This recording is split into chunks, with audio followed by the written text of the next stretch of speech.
delve with us into the annals of time, to the late 1940s post-World War II era.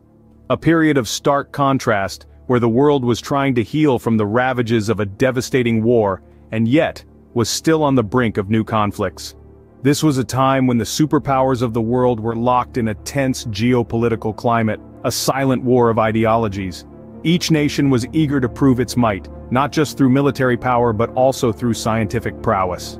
The race was on, a race that would pave the way for groundbreaking discoveries and harrowing experiments. Enter the era of the Cold War.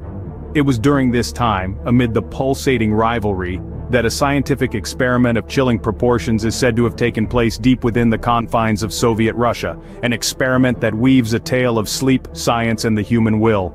In this climate of intense rivalry, a supposed experiment took place that still chills the bone. Imagine being in a sealed environment, deprived of sleep. A thought that would send shivers down the spine of even the most hardened individuals. This is the scenario that was purportedly set in motion in the mid-20th century, deep within the confines of a Russian research facility.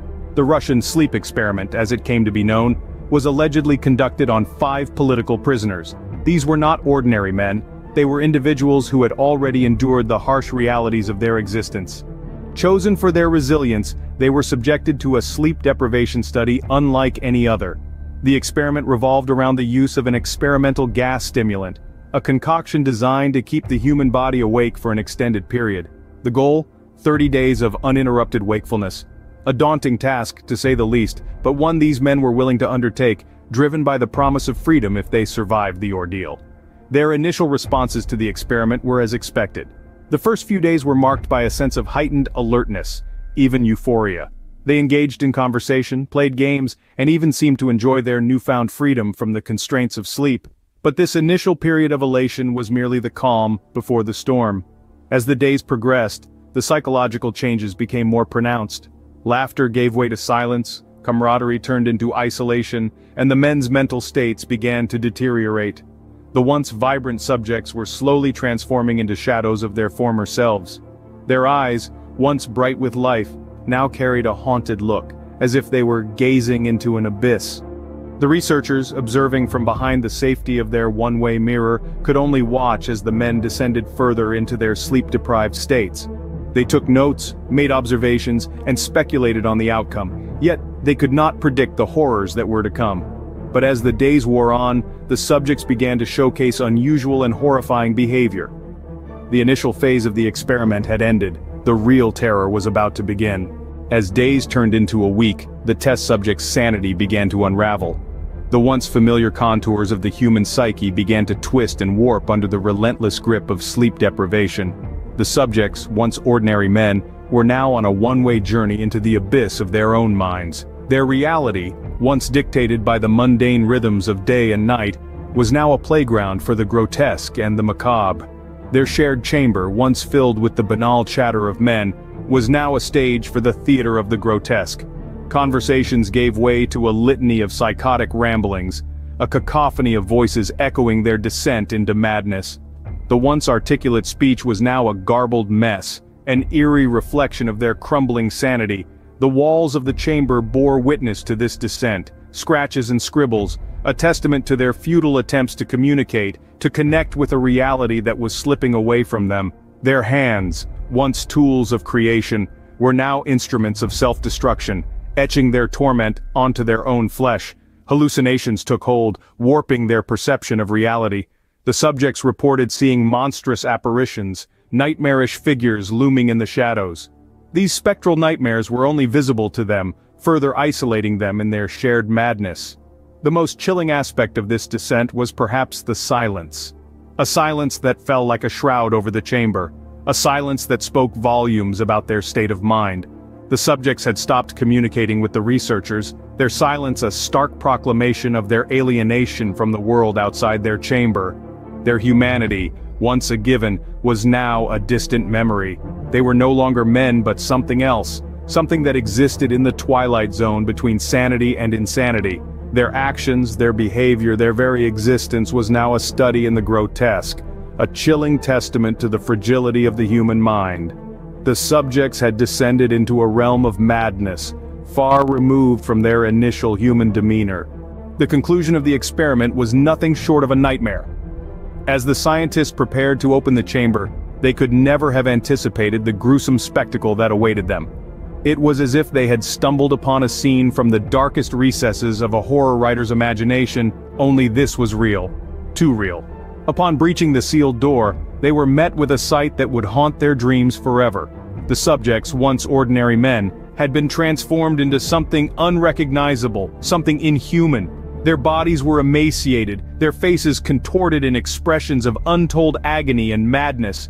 But what was most chilling was the aura of dread that seemed to radiate from them, as if they had seen the abyss and it had looked back. Their refusal to leave the chamber was as baffling as it was unsettling. Despite their obvious suffering, they clung to their confinement with a ferocity that defied explanation. Attempts to remove them were met with violent resistance, a desperation born of a madness that had consumed their humanity. The outcome was unthinkable. One by one the subjects met their end, not with a whimper but with a terrifying intensity that shook even the most hardened among the observers. Their last moments were not of peace, but of an insanity so profound it sent chills down the spines of those who witnessed it.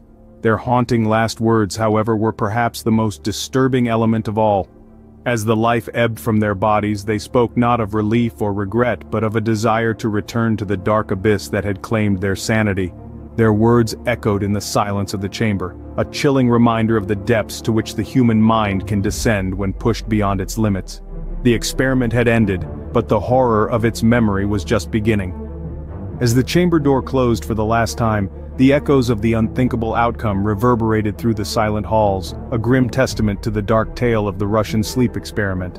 The tale of the Russian sleep experiment is indeed chilling, but is it true? Let's delve into the heart of the matter. When we sift through the narrative, we find a glaring absence of credible sources. There are no official documents, no verifiable testimonies, and no concrete evidence to support the existence of this experiment.